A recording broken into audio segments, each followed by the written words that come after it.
அடுத்தப்புறமா என்னன்னு பார்க்கலாம். இப்போ பார்த்தீங்கன்னா, நர்மதா வந்து ஒரு விஷயத்தில வந்து சிக்கியிருக்காங்க இல்லையா? இந்த விஷயம் வந்து காவேரிக்கும் நம்ப கங்காவுக்கு தெரியிற மாரி காமிச்சிருப்பாங்க. இவங்க பேசினம்போது என்ன சொல்றாங்க நர்மதா அப்படின்னு பார்த்தீங்கன்னா, இந்த மாரி காலேஜ்ல வந்து ஒரு பையன் கூட ஃப்ரெண்டா பழகுன மாரி, அவன் வந்து பிளாக்மெயில் பண்ற மாரியும், வீட்டுக்கு வந்து நர்மதாவ பத்தி தப்பு தப்பா சொல்வேன் அப்படின்ற மாரி கேட்டுட்டு, நம்ம நர்மதா வந்து அழுதுட்டு இருக்க விஷயம் வந்து கங்கா, காவேரி எல்லாருக்குமே வந்து நர்மதா சொல்லி அழுதுட்டு இருக்கும்போது, சாரதாம்மாவும் பார்த்தீங்கன்னா, நர்மதாவ போட்டு அடிக்கிறாங்க.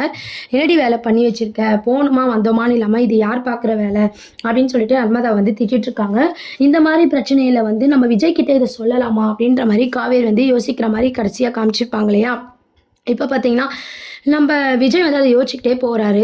இந்த மாரி காவேரி வந்து ஏதோ ஒண்ணு பேச வராங்க. ஆனா என்ன விஷயம்னு சொல்லலையேன்னு சொல்லிட்டு, விஜய் வந்து அதையே யோசிச்சுக்கிட்டே போறாங்க. காவேரியும் வந்து சொல்லலாமா வேணாமான்ற தயக்கத்திலேயே அத விட்டுர்றாங்க. விஜய் யோசிச்சுக்கிட்டே பார்த்தீங்கன்னா, சாரதாம்மா வீட்டுக்கு போறாங்க. அங்க போய் கேட்டுடலாம். ஏதோ ஒரு விஷயம் இருக்கு. இல்லன்னா காவேரி இப்படிலாம் பண்ண மாட்டாளே அப்படின்னு சொல்லிட்டு விஜய் வந்து கரெக்ட்டா கண்டுபிடிச்சிடுறாரு. என்ன விஷயம் தெரிஞ்சுக்கிறதுக்காக சாரதாம்மா வீட்டுக்கு போறாங்க. அங்க சாரதாம்மா வீட்டுக்கு போனதும், அங்க சாரதாம்மா வந்து பார்த்தீங்கன்னா, சாப்பிடாம இருக்காங்க. கங்கா பார்த்தீங்கன்னா, யமுதா, கங்கா எல்லாரும் பார்த்தீங்கன்னா சமாதானம் பண்றாங்க. அப்ப கங்கா என்ன சொல்றாங்கன்னா, "என்ன பிரச்சனையா இருந்தாலும் பார்த்துக்கலாம். நீங்க சாப்பிடுங்க." அப்படின்ற மாரி சாரதாவ சமாதானப்படுத்திட்டு இருக்கும்போது, விஜய் கரெக்ட்டா வராரு. "அத்தை" அப்படின்னு கூப்பிட்டுன்னு விஜய் வராரு. விஜய் வந்ததும் பார்த்தீங்கன்னா, சாரதாம்மா வந்து அப்படியே அமைதியாயிடுறாங்க. "என்னாச்சு? எதனா பிரச்சனையா? காவேரி வந்து ஏதோ ஒரு விஷயத்த என்கிட்ட சொல்ல வந்தா. அதுக்கப்புறம் நான் என்னன்னு கேட்கிறேன். அவ ஒண்ணும் இல்லன்னு சொல்லி போயிட்டா. அப்பவே வீட்ல ஏதோ ஒரு பிரச்சனைன்னு தோணுச்சு. இங்க வந்து பார்த்தா அத்தை அழுதுட்டு இருந்தாங்க. என்னாச்சு?" அப்படின்னு சொல்லி விஜய் வந்து கேட்க ஆரம்பிக்கிறாரு. விஜய் கேட்டதும் சாரதாம்மா அழுதுகிட்டே எல்லா உண்மையும் சொல்றாங்க. நர்மதா வந்து கொஞ்ச நாளாவே சரியில்ல. அது மட்டும் இல்லாம நர்மதா ஃபோன்ல பேசின விஷயத்தையும், கங்காவும், காவேரி எல்லாருமே கேட்ட விஷயத்த, சாரதாம்மா அடிச்ச விஷயம், எல்லா விஷயமும் பார்த்தீங்கன்னா, விஜய் கிட்ட ஒண்ணு விடாம சாரதாம்மாவும், கங்கா எல்லாருமே சொல்லிட்டு இருக்காங்க.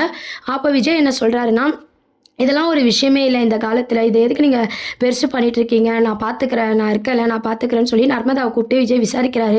"என்னம்மா நடந்துச்சு? நீ சொல்லு" அப்படின்னு சொல்லிட்டு. நர்மதா பார்த்தீங்கன்னா, "என் காலேஜ்ல ஒரு பையன்கிட்ட நான் ஃப்ரெண்டா பழகுனேன். ஆனா அவன் என்ன பிளாக்மெயில் பண்ண ஆரம்பிச்சுட்டான்.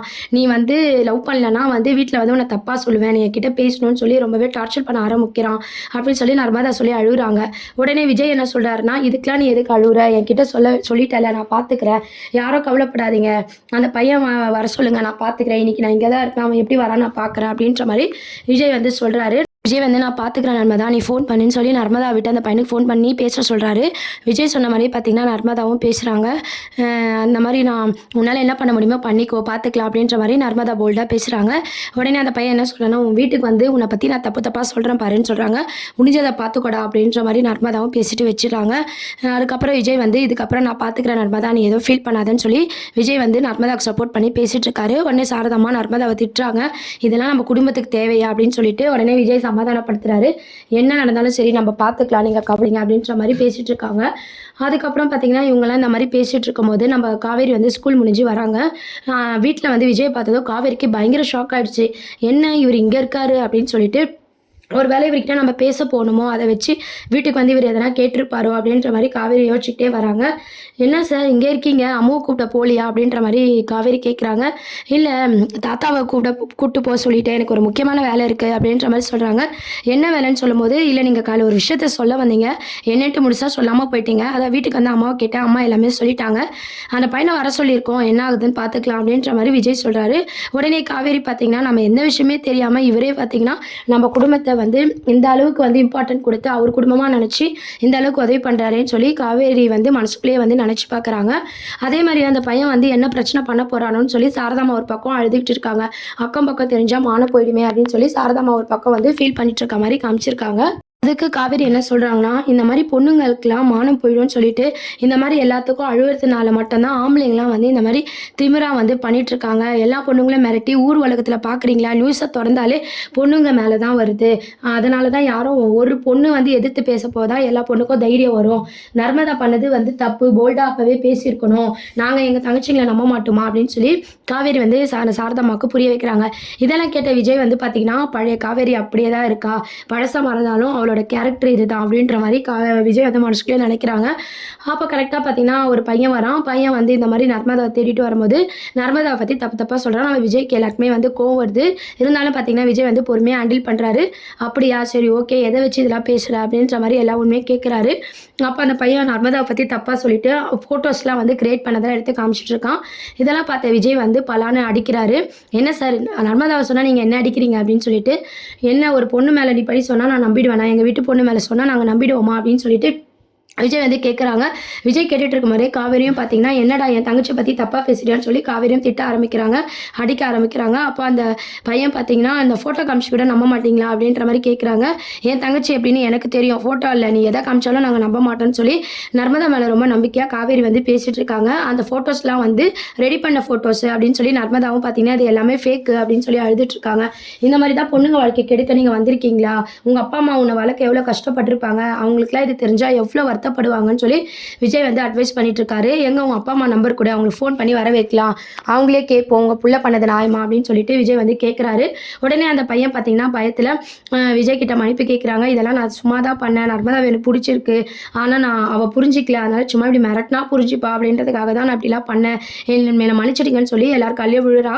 இருந்தாலும் விஜய் என்ன சொல்றாருன்னா, நீ உண்மையாலே லவ் பண்ணினா அந்த பொண்ணுக்கு உன்னை பிடிக்கலனா நீ ஒதுங்கி தான் போயிருக்கணுமே தவிர இப்படி மிரட்டிலாம் லவ்வை வர வைக்க முடியாது. அதுவும் இல்லாமல் எங்கள் வீட்லேயே வந்து நீ எங்கள் பொண்ணை பற்றி பேசுகிறனா உனக்கு எவ்வளோ தைரியம் இருக்கும், இதுதான் உன் லவ் அப்படின்னு சொல்லி விஜய் வந்து கண்டபடி கேள்வி கேட்கும் போது நம்ம காவேரி வந்து இவ்வளோ நல்லவராக இருக்காரு இவர் அப்படின்ற மாதிரி விஜயை பார்த்துட்டு இருக்காங்க.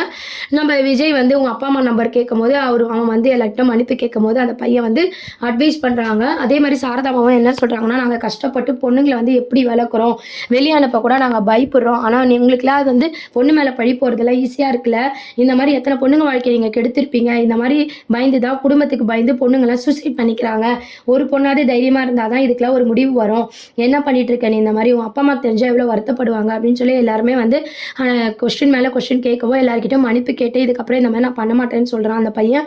உடனே அவனோட லைஃப்பையும் வந்து எதிர்பார்த்து போலீஸ்கிட்ட பிடிச்சி கொடுத்துடலாமா அப்படின்ற மாதிரி விஜய் யோசிக்கிறாரு.